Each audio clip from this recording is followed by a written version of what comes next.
Puissance. On va s'économiser un peu dans la prière aujourd'hui. Parce que le vendredi prochain, on a une mini-veillée. Quand tu viens, viens dans un esprit de prière. Le vendredi, on vient pour prier. Alléluia. Amen. Alléluia. Amen. Rapidement, nous allons prendre nos Bibles dans le livre de 1 Thessaloniciens, chapitre 5. On va rentrer dans la parole en même temps. 1 Thessaloniciens 5, le verset 17. Verset 17.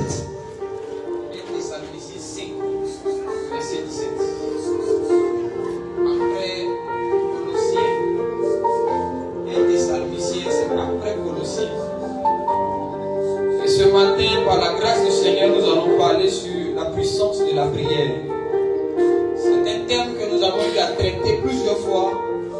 Que plusieurs hommes de Dieu et servants de Dieu ont eu à traiter. Ce matin encore, le Saint-Esprit veut encore nous ramener ces choses. Si on a trouvé, on peut faire la lecture. Rien que le verset 17. 1 Thessaloniciens 5, verset 17. Yes. Priez sans cesse. Reprends s'il te plaît. 1 Thessaloniciens 5, verset 17. Yes. Priez sans cesse. Merci beaucoup, Dieu te bénisse. Alléluia. Priez sans cesse. Je vais traduire ça en français ivoirien. Il ne faut jamais arrêter de prier. Il ne faut jamais laisser la prière. Que rien ne te décourage de prier. Alléluia. Amen. Alléluia. Amen. Bien-aimé dans le Seigneur, la prière est une chose très importante dans la vie d'un enfant de Dieu. Tu ne peux pas être un chrétien et ne pas avoir une vie de prière. Il y a ceux pour qui la prière est une activité, et il y a ceux pour qui la prière est une vie. C'est pas pareil. Et quand tu te convertis, quand tu viens à Christ, tu dois faire de la prière ton credo. La prière doit devenir ta respiration. Comme j'aime le dire, la prière c'est l'oxygène de l'esprit humain.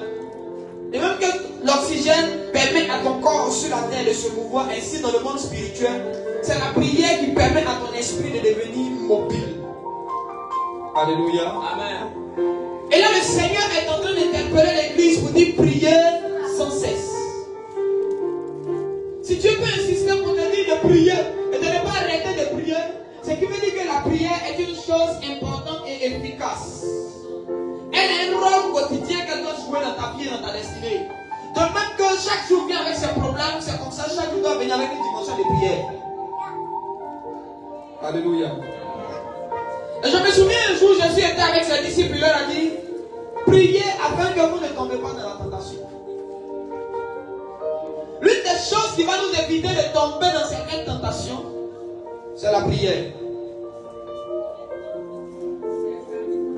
Parce que tu n'attends pas le problème pour prier, tu pries.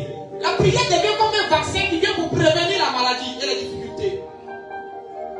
Et pendant que tout va bien, tu continues de prier parce qu'on dit prier sans cesse. Dans le malheur comme dans le bonheur, prier sans cesse. Et quand tout va bien, tu commences à prier. Tu commences à prier. C'est prier là-bas dans un magasin ou dans une coupe pour attendre le jour. Une difficulté va se présenter à toi. Et tu vas fouiller dans ton stock de prières. Et prendre une prière qui correspond au problème auquel tu es confronté sur la terre. Et va libérer cette prière sur la terre. Et la prière va venir t'aider à résister à la tentation. Joseph a prié avant de se retrouver chez Potiphar. Voici pourquoi le jour où la femme de Potiphar a voulu coucher avec Joseph, la prière que Joseph avait faite à Dieu, en disant à Dieu, préserve-moi du mal, délivre-moi quand Satan va vouloir me faire tomber. Dieu a utilisé cette prière pour sauver Joseph.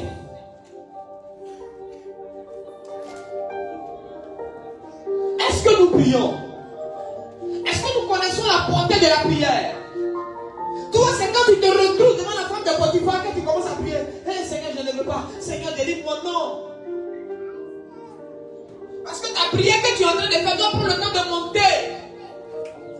Le temps que la prière monte, Satan a déjà fini avec toi. C'est pourquoi quand tu te retrouves face à un problème, sache que la force que tu as pour résoudre le problème, tu ne l'as pas obtenue dans la prière de ce jour. Tu l'as obtenu dans la prière d'hier. En fait, les prières qui vont embellir ton lundi, ce n'est pas les prières du lundi matin, ce sont les prières du dimanche. La prière que tu fais le lundi agit le mardi. Parce que tout ce qu'on met en terre prend d'abord le temps avant de produire.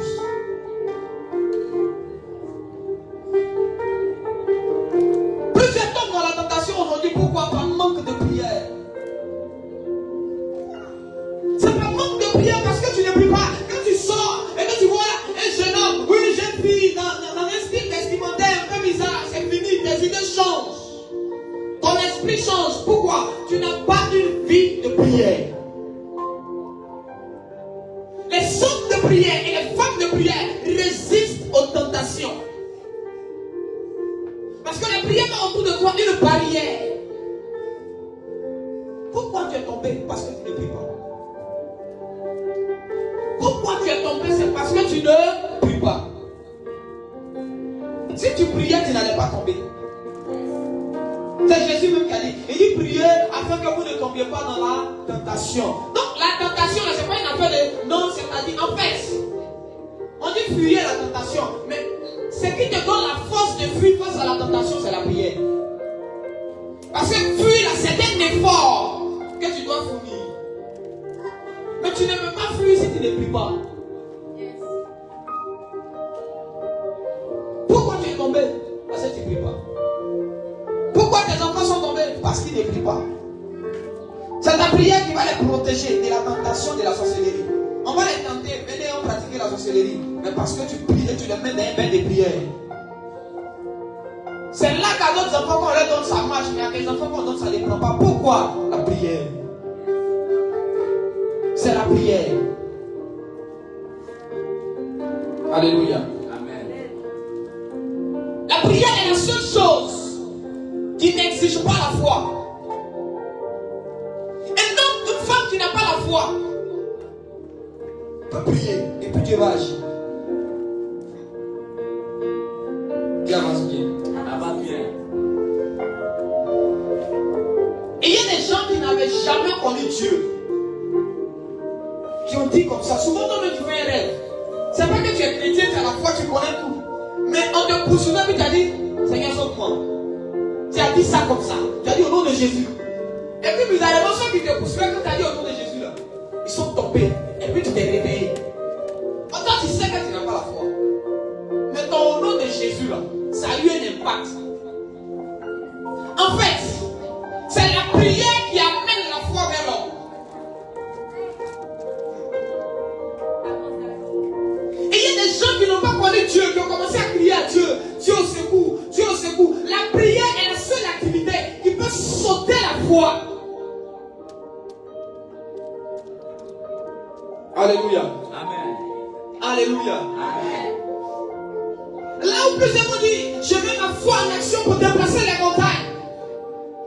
Ta foi te permet à toi de déplacer les montagnes, mais la prière te permet de dire à Dieu de faire venir des anges. En fait, quand tu commences à prier, tu dis à Dieu, je suis faible, je ne peux pas. Je m'abandonne à toi. Là où la foi de Dieu déplace des montagnes, toi, ta prière déplace des anges qui viennent agir pour toi. Seigneur, je sais que je n'ai pas la foi d'Abraham. Je n'ai pas la foi de Moïse pour diviser la mer rouge. Alors je crie à toi, Père. Je crie à toi, Seigneur. David a dit, je lève les cieux vers la montagne, mais je ne vois pas le secours. D'où me viendra le secours? Il y a des situations où ta foi n'est pas à la hauteur du défi devant de toi. Là, tu dois faire recours à la prière. Seigneur, je ne peux pas, mais je veux compter sur toi. La prière devient alors un moyen d'exprimer ta faiblesse, tes limites devant Dieu, et de dire à Dieu, il n'y a que toi seul. Je compte sur toi. Je n'ai que toi. Je n'ai personne devant moi. Je n'ai personne derrière moi. Mais je veux que Jésus, tu interviennes. Donc ton manque de foi ne doit pas te conduire à ne pas prier. D'ailleurs, quand tu n'as pas de foi, la prière doit devenir ton activité quotidienne. Seigneur, je n'ai pas la foi, mais je vais remplacer ma foi par la vie de prière. Je vais remplacer mon manque de foi par une vie de prière.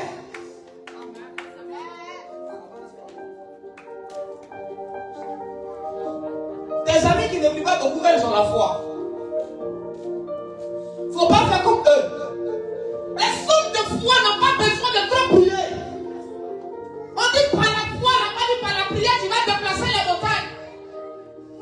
Mais si tu n'as pas la foi pour déplacer les montagnes, il faut avoir les prières pour déplacer les montagnes. Un homme de foi, quand il vient, il est comme moi, il ne pas beaucoup. Il te regarde et puis il te dit une chose. Il a fini de partir. Mais nous qui n'avons pas la foi comme eux, on doit se mettre là. 1 heure de temps en train de bombarder.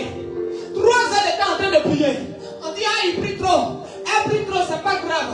Je prierai, je prierai, je prierai, je prierai, jusqu'à ce que ma prière soit à la hauteur du défi en face de moi. Je ne vais jamais arrêter de prier.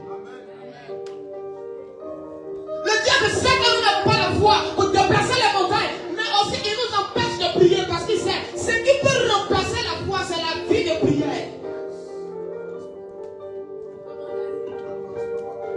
La prière est la seule activité qu'un enfant de Dieu peut pratiquer même quand il est dans les chaînes. C'est-à-dire que Satan peut t'attraper. On peut dire que tu es dans le canaris de la sorcellerie, mais même dans le canaris de la sorcellerie, tu as encore une chose qui peut appeler ton Dieu, c'est la prière.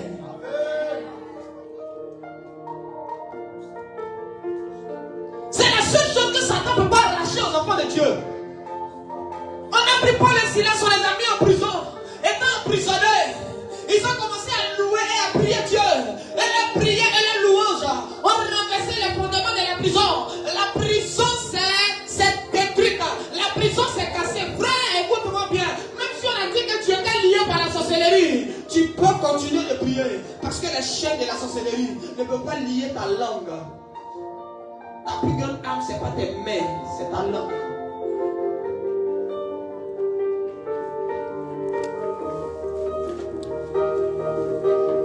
Priez sans cesse, enfants de Dieu, car l'ennemi rôde autour de nous. Écoutez-moi bien, Israël était en Égypte.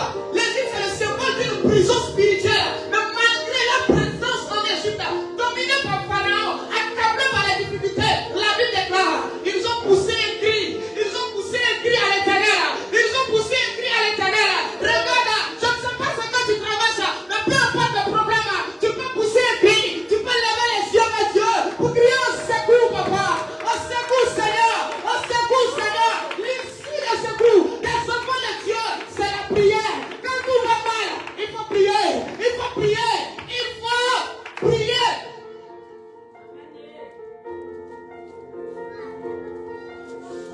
Si un problème est capable de t'empêcher de prier, c'est qu'il y a un problème. En fait, ta prière doit devenir le problème de ton problème.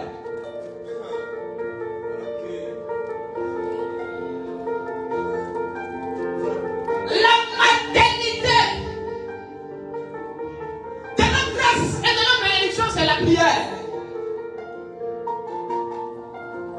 C'est de la prière que tu peux affronter ton miracle.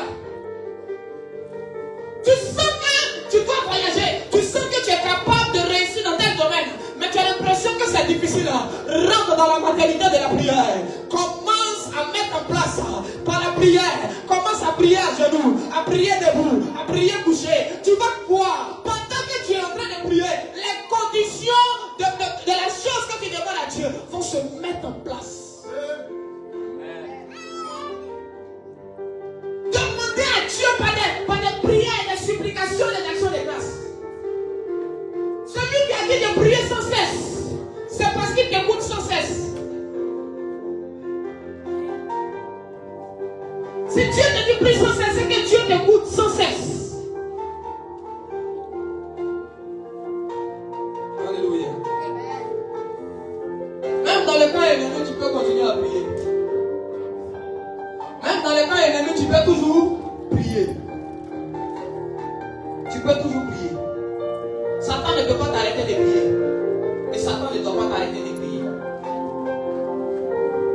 Et tu dois prier jusqu'à devenir toi-même une prière.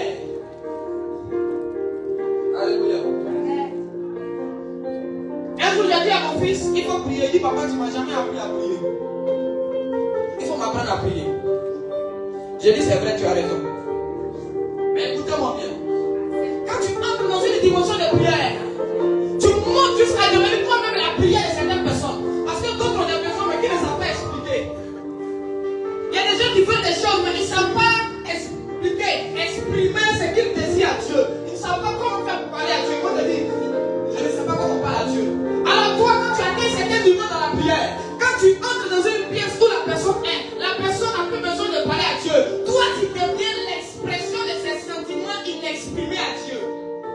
c'est que tu ne peux pas dire à Dieu, toi tu deviens comme la femme qui prend sa prière, son désir. Et puis quand tu te vois, tu entends ce qu'il dit de son cœur, qu'il ne peut pas dire dans sa bouche. C'est comme ça qu'il y a des moments où quand les gens te voient, ils vont commencer à pleurer. Il y a des gens qui te voient, ils sont dans la joie, ils ne savent pas pourquoi. Quand ils te voient, ils se sentent à l'aise dans ta présence parce que toi, tu es devenu une prière pour lui. Tu es devenu une prière pour elle. Et quand tu es dans sa présence, Dieu accomplit ce que la personne désire. C'est comme ça qu'il y a des gens qui vont te dire que quand tu portes bonheur, en fait, tu es devenu une prière. Alléluia. Amen. Alléluia. Amen. La prière doit tenir compte de notre environnement spirituel.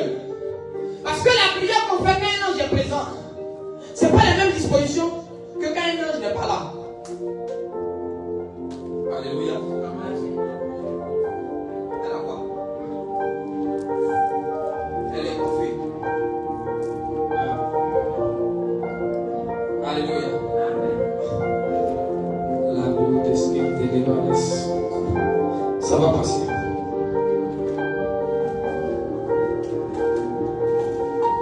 Bien-aimés dans le Seigneur, le Dieu que nous avons est tellement puissant et redoutable. Satan sait que si tu commences à prier, tout ce qui est bizarre autour de toi va commencer à changer. Donc il te laisse prier 2 jours et puis il t'empêche de prier les 5 jours qu'il laisse dans la semaine. Un jour, un homme qui s'appelait Zacharie est rentré dans le temple. Et il était en train de faire son service. Et puis un ange est apparu. Et puis ils ont commencé à parler. En fait, la manière dont la prière peut te bénir, c'est comme ça la prière peut te maudire. Parce que quand tu commences à prier, tu commences à entrer en contact avec les esprits qui travaillent avec Dieu. Or, ces esprits-là, quand ils viennent, il y a des choses qu'ils n'acceptent plus. Il y a des choses qu'ils ne veulent plus. Alléluia. Voici pourquoi nous avons besoin de discipline dans la maison de Dieu. Parce que quand on commence à prier, que les anges descendent, eux, il y a des choses qu'ils n'aiment pas voir et puis entendre. Ils ont dit au monsieur, ta femme va accoucher, il dit, elle est trop vieille. Ils l'ont rendu muet. Ils ont rendu le sacrificateur, l'homme de Dieu, le pasteur, ils l'ont rendu muet. Donc quand toi tu es en train de prier, et puis quelqu'un veut se moquer de toi sans le savoir, prends une malédiction. Donc quand ta soeur ou ton frère prie, il faut te calmer, il ne faut pas te moquer. Si tu ne peux pas encourager, il faut laisser. Si tu ne peux pas encourager, il faut laisser. Alléluia. Aujourd'hui, je n'ai pas prévu être long. Mais il y a une autre catégorie de prière qu'on appelle l'intercession, et c'est ce qui manque à l'église et aux familles. S'il y avait une intercession véritable, parce que toi et moi, on est peut-être le fruit de l'intercession de plusieurs personnes. Il y a des gens qui se sont cachés, qui ont dit, Seigneur, touche des gens qui vont venir parler de ta part. Et puis un matin, beaucoup disent, on ne m'a pas évangélisé, on t'a évangélisé. Il y a quelqu'un qui s'est assis, qui a fléchi chez nous, qui a prié jusqu'à ce que toi, un jour, pendant que tu es couché dans ta chambre, toi seul, l'esprit tombe sur toi et tu commences à chercher Dieu. C'est la prière de quelqu'un qui a fait ça. L'intercession vient créer autour de nous une barrière. En fait, quand un sorcier rentre dans une église, il n'attend pas le pasteur. C'est l'intercession. Le fondement de ton foyer, de tes affaires, c'est l'intercession. Les intercesseurs sont comme des sentinelles. Ils sont sur une tour élevée. Ils voient les événements avant que les événements n'arrivent. Ils sentent les malheurs avant que les malheurs n'arrivent. Dieu leur montre les choses avant que les choses n'arrivent. À cause de leur position, parce qu'intercéder, ce n'est pas prier pour toi, c'est prier pour les autres. Alors, l'un des plus grands commandements, c'est aime ton prochain comme toi-même. Après, aime Dieu là, c'est aime ton prochain comme toi-même. Mais tu ne peux pas prier pour l'autre si tu ne l'aimes pas. Donc la condition pour que tu sois appelé intercesseur, intercesseuse, c'est d'abord d'aimer ceux pour qui tu pries. Aujourd'hui, on n'a plus la force de prier pour nos cousins, pour nos cousines, pour nos frères, pour nos soeurs, parce qu'on ne les aime pas en vrai. C'est facile de donner l'argent à quelqu'un, mais c'est difficile de prier pour quelqu'un. facile de donner bien à quelqu'un, mais c'est difficile de prier. Celui qui t'aime n'est pas seulement que celui qui te donne l'argent, c'est aussi celui qui prie pour toi. L'un des plus grands sacrifices dans le domaine spirituel, c'est qu'une personne se tienne là pour toi, en train de prier pour ta vie, en train de prier pour tes affaires. C'est pas parce que quelqu'un t'accompagne partout où tu vas qu'il t'aime. Il y a des gens qui sont là, toi tu penses qu'il est avec moi dans les malheurs. Non, il est venu voir comment tu souffres. Elle est venue voir si ça te fait bien mal. Est-ce que tu as mal même? Elle va aller rapporter, il va aller rapporter.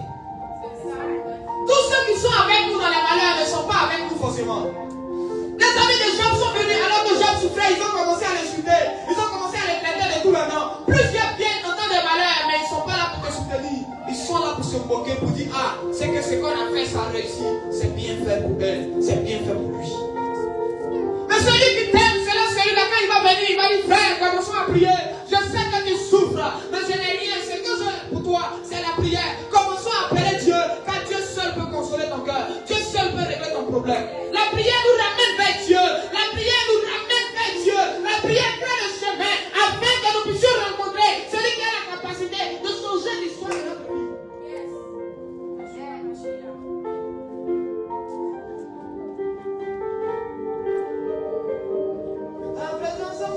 Oh Jésus. Écoute-moi bien.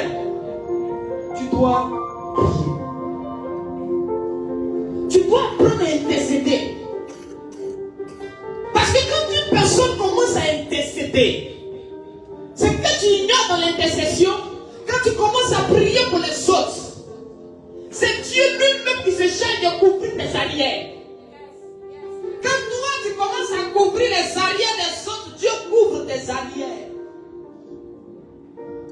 La Bible dit que faites pour les autres ce que vous voulez qu'on fasse pour vous. Donc quand tu veux que Dieu fasse quelque chose pour toi, en réalité tu ne le dis pas seulement qu'à Dieu, mais tu le fais aussi pour les autres. C'est une autre forme de prière. Amen. Souvent tu dis à Dieu bénis-moi, bénis-moi. Et tu as l'impression que Dieu n'écoute pas. C'est que Dieu veut que tu commences à bénir les autres afin de te bénir.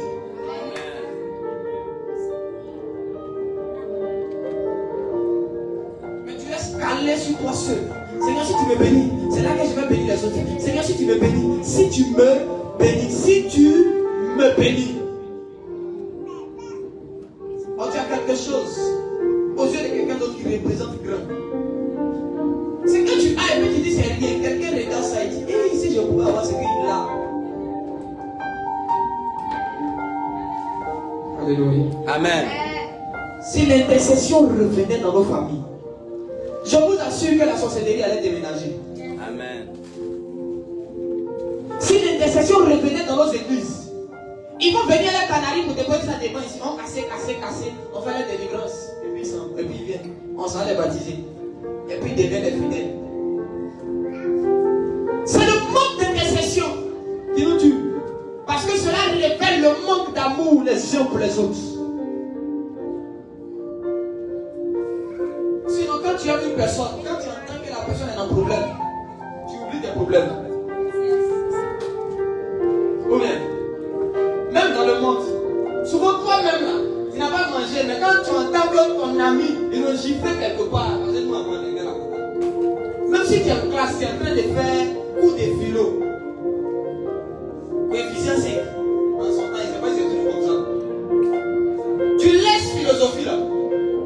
Et que ton ami a été frappé, on s'en va là-bas. Oh, c'est ton avenir. Maintenant, celui que tu aimes a un problème, tu trouves son problème plus important que ton problème. C'est comme ça que Dieu nous a aimés et il a envoyé son fils. Dieu avait peut-être des choses, mais il a trouvé que le problème des hommes est plus problème que lui son problème. Et il est venu régler nos problèmes. Deviens la solution au problème de plusieurs. Et tu verras Dieu agir pour toi sans force. Amen. À un moment, tu n'as même pas besoin de te mettre là. Crier une des formes de prière, c'est de faire pour les autres. Faire pour les autres. Et Dieu fera pour toi. Tes frères sont en train de pas parler.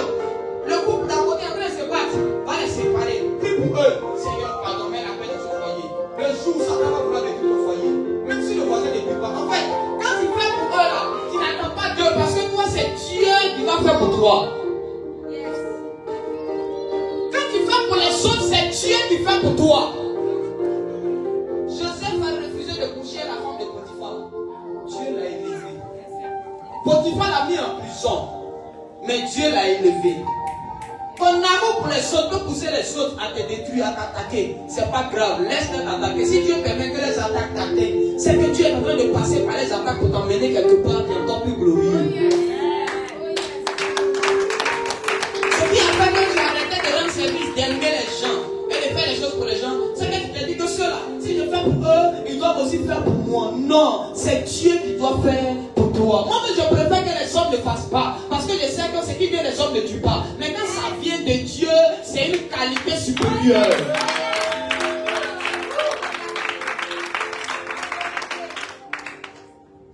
Ce que l'homme te donne ne tue pas. Mais ce que Dieu te donne tue. Amen. L'intercession, ça sauve des vies. Amen. Oh, on a failli avoir un accident. On ne sait pas comment. Le chauffeur là, il est fort, il n'est pas fort. Dieu vous a préservé. Parce que peut-être il y a une femme à côté, peut-être il y a une homme à côté, peut-être ton pasteur, peut-être ta soeur a dit Seigneur, veille sur ma famille, protège mes frères, protège mon père, protège ma femme. Donc quand tu es sorti, cette intercession est venue faire barrage aux esprits mauvais qui ont été mandatés contre toi. Ta prière ne te sauve pas, ta prière doit sauver ton frère, la prière de ton frère doit te sauver. Nous dépendons les uns des autres. C'est pourquoi c'est l'amour que tu as pour ton épouse qui lui fait du bien et l'amour qu'elle a pour toi qui te fait du bien.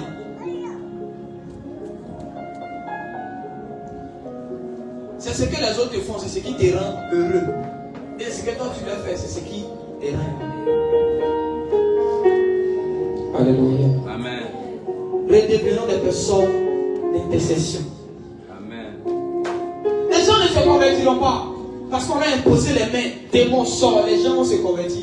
Parce que tu es venu devant Dieu et tu as démontré l'amour que tu as pour ces hommes. Tu as dit à Dieu, Seigneur, s'il te plaît, je veux que les homosexuels changent. Seigneur, délivre-les. Seigneur, délivre-les. S'il te plaît, ce sont des hommes aussi, ce sont des femmes aussi. Ils ont aussi un potentiel. Quand tu les créais, Seigneur, ils n'étaient pas comme ça. C'est Satan qui les a rendus comme ça. S'il te plaît, papa, délivre-les.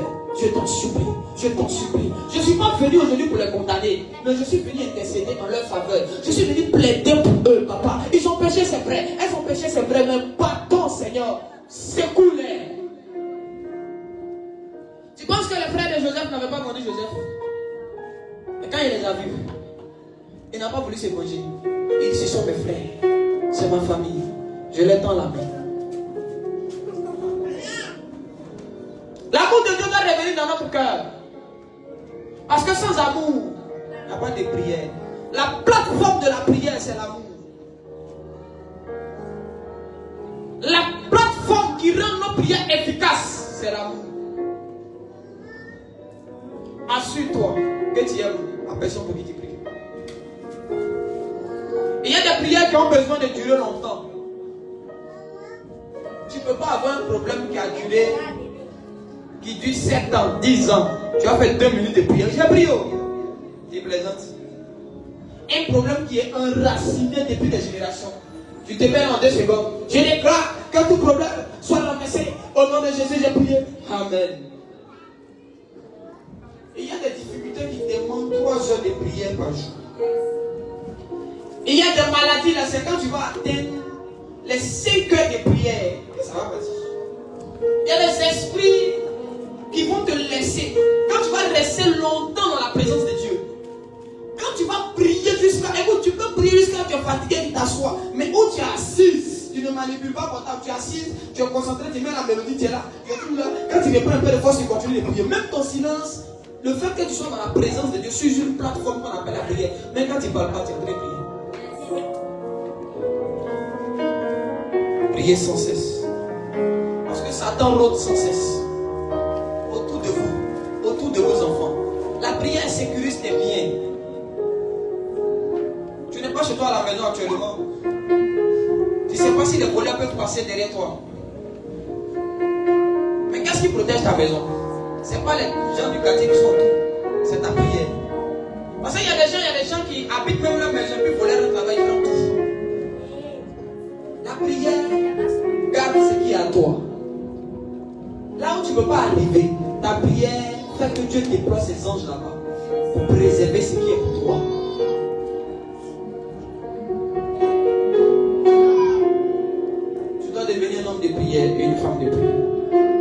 Je ne veux pas être trop long aujourd'hui. Je vais te faire comprendre combien de fois prier est important pour nous dans cette période. Aujourd'hui, la mort se promène sur les hommes. Vous sortez en groupe. Ils touchent ton verre. C'est fini pour toi. Elle touche ton verre. C'est fini pour toi. La mort est dans les rues. La mort s'achète comme des beignets aujourd'hui. Mais la prière nous préserve. La prière nous préserve. Deviens un homme de prière. Deviens une femme de prière. S'il y a des gens que les sorciers n'aiment pas, c'est des gens qui prient. Je vous assure. S'il y a des gens, si tu es une femme, tu pries et puis tu vas, ta belle-mère sorcière va jamais t'aimer. Quand elle va te voir, elle va dire, il dit, oh, tu n'en es où? La prière fait que tu es comme une flamme qui brûle tout le temps. Alléluia. Alléluia. Dis prière. Prière. C'est pourquoi ce vendredi, nous avons une mini-veille. On va prier. Ce vendredi, on ne vient pas pour trop chanter, trop danser. On vient pour prier. Parce qu'il faut que tu pries jusqu'à ce que le problème, la pris de bagage et puis quitte. Amen. Tu dois prier jusqu'à briser les chaînes de la mort. Amen. Tu dois prier. On a coupé les cheveux de Samson. Il dit Seigneur, pardon. Il a commencé à prier. Et la prière lui a donné une certaine force. C'est la dernière force qu'il a utilisée pour tuer ses ennemis. Tu dois prier pour obtenir des forces. Alléluia. Vendredi 19h30. On a notre mini-veille. On va finir plus grand temps à 22h23. On va prier le Seigneur jusqu'à ce que Dieu descende pour agir. Les sorciers ne peuvent pas passer toute la nuit à pratiquer la sorcellerie sur toi. Et puis tu as prié des secondes. Tu dois équilibrer les choses. Ils travaillent toute une nuit. Mais tu dois faire une prière de qualité qui va dépasser tout le travail qu'ils ont fait la nuit. Alléluia. Amen. Priez sans cesse. Prions sans cesse. Au travail, prie. Pendant que tu balais, prie. Tu laves tes enfants, prie. Tu laves tes assiettes, prie. Tu es en train de préparer, il faut prier. Il faut prier. Il faut prier. En tout temps, il faut prier. Certaines personnes n'ont pas honte de mettre les nattes dans les rues et puis de commencer à s'abaisser, prier, faire la prière. C'est les chrétiens seuls que tu vois, ils ont honte de prier. C'est nous seuls, enfants de Dieu, qui avons honte de prier. Si tu savais ce que la prière allait faire pour toi, tu n'allais pas avoir honte de prier. C'est comme si tu as un besoin et puis il y a un monsieur qui est là. Si tu lui demandes, il va te donner. Mais tu as honte. Pourquoi il a lui demander? Et puis tu es là. Et puis il a ça. Mais tu es là. Il a la solution. Tu sais, mais tu es là. Il y a des prières qui ne seront efficaces que quand tu vas les faire dehors, pas dans la maison. Alléluia. Je ne voulais pas donner aujourd'hui par l'Esprit de Dieu un message trop compliqué. Je voulais donner un message terre à terre que nous tous on allait comprendre. Apprenons à prier. En priant, tu vas avoir mal. Au-delà de 10 minutes, tu auras l'impression que tu dois arrêter. Continue. Parce que quand une femme a mal, c'est que le bébé est sur le point de sortir. Si elle ne veut pas avoir mal, elle va laisser. Le bébé va retourner. On dit que pour tant qu'il ne sort pas, la douleur là, ça ne va pas finir. Tu dois accepter de souffrir pour affronter ce qui est bon. Accepte de souffrir dans la prière. Il faut avoir mal. Tes paquets n'ont qu'à te faire mal. Ton ventre n'a qu'à te faire mal. C'est mieux que tu aies mal au ventre dans la prière que d'avoir mal au ventre parce que tu as été empoisonné. Prie jusqu'à enfanter ce que tu désires. Attrape ton épouse, attrape ton époux, attrape tes enfants. Prie jusqu'à ce que l'enfant ait le niveau d'intelligence que tu désires qu'il ait. N'arrête pas de prier tant que ce que tu veux, tu ne l'as pas obtenu. Ce que tu veux que ton mari soit, prie jusqu'à ce que ton mari le devienne. tu veux que ta femme soit, attrape-la, prie jusqu'à ce qu'elle devienne ça. La prière a la capacité de transformer les hommes et les femmes. Elle a la capacité de réécrire l'histoire d'un homme et d'une femme. Ne joue pas à la prière, c'est le stylo de la destinée. C'est le pic que Dieu utilise pour réécrire l'histoire des gens. La prière, c'est aussi la gomme que Dieu utilise pour effacer les malédictions des gens dans ta vie. Prions sans cesse. Prions sans cesse. Même dans le malheur, prie. Alléluia. Amen. Alléluia. Amen. Gloire à Jésus. Amen. Gloire à Jésus.